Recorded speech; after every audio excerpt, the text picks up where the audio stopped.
history of Israel covers an area of the southern Levant also known as Canaan, Palestine, or the Holy Land, which is the geographical location of the modern states of Israel and Palestine.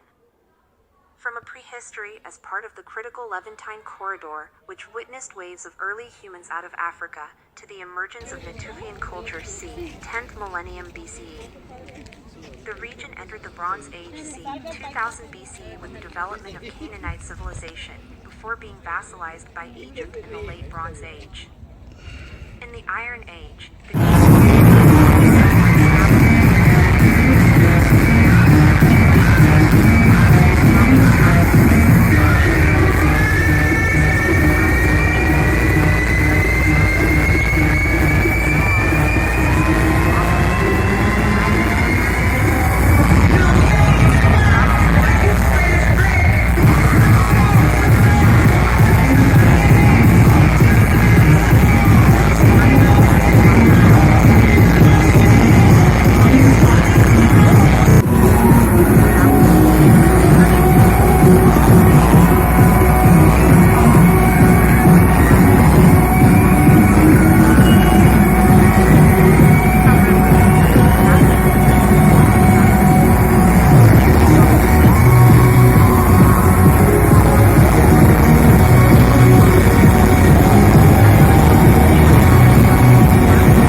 newfound Christians, who replaced Jews as the majority of the population by the 4th century.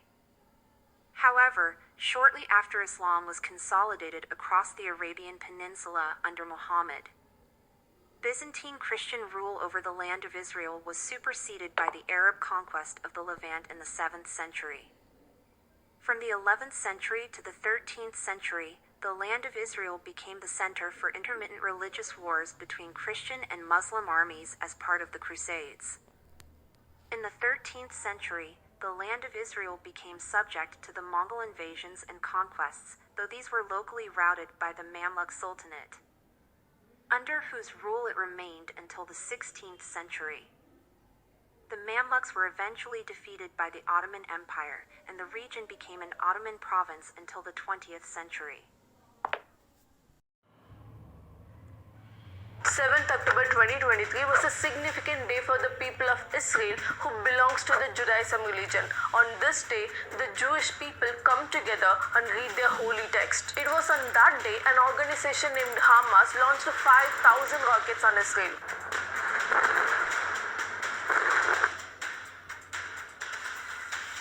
Not just rockets, they attacked using all the possible ways, including trucks, motorcycles, bulldozers, and even paragliders. Imagine on your most significant day, some random people are landing in paragliders, shooting down at the people literally like a video game. How terrific would that be? That's what happened to Israel on that day. Around 700 Israelis and 370 Palestinians were killed on that day, and thousands of people got injured. The government of Israel immediately declared a state of emergency and officially recognized it as war. But who are these Hamas and why are they attacking Israel?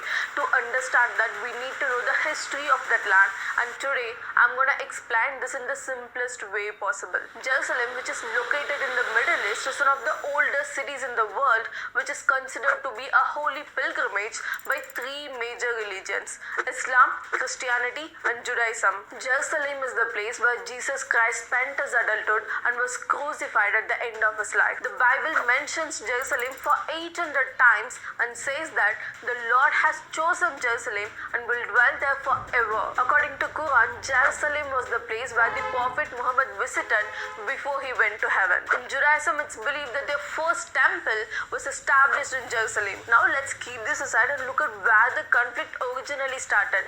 We all know how Hitler treated the Jews and how the genocide happened. But the thing is, it was not just Hitler, but a sect of Christianity had always issues with the Jews because they believed that the Jews also wanted to crucify Jesus Christ. And almost 1,000 years ago, a large number of Jews were killed by the Christians. So for a long time, there had always been some kind of issues between the two communities, but Christians Christians always had an upper hand and Jews were the ones who always suffered. So in the 19th century, Jews realized that they need to form their own country because wherever they go, they are being persecuted for their religion. So Jewish people from all across Europe started migrating to Palestine, which was then being ruled by the Ottoman Empire. Why Palestine? Because that's where the Jerusalem is, which is the holiest city for the Jewish people. For few decades, all the people in the Ottoman Empire lived peacefully, and then the First World War happened. The Ottoman Empire was defeated by the British in the First World War, and the British took control over the Palestine. Then in 1933, Hitler came to power, and we all know what he did to the Jews. He literally identified every single Jewish person and tortured them to death. Around 6 million Jews were killed during Hitler's period. So again, a huge number of Jewish population migrated to Palestine to save their lives. Then in the Second World War, the British got defeated and resigned their control over Palestine. But by that time, both Palestinians and Jews started fighting with each other, demanding their own country. Now the United Nations intervened in the issue and partitioned the country into two parts, one for Muslims and one for the Jewish people. I feel the United Nations never really looked out to solve the problem. It always worsens the problem.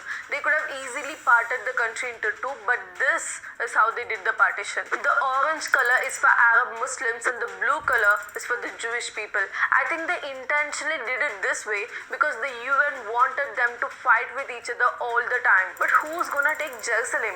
That's historically important for both Jews and Muslims and also for Christians. So the United Nations decided to keep Jerusalem under international control. Jews accepted all these conditions and formed their own country, Israel, in 1948. But the other Arab countries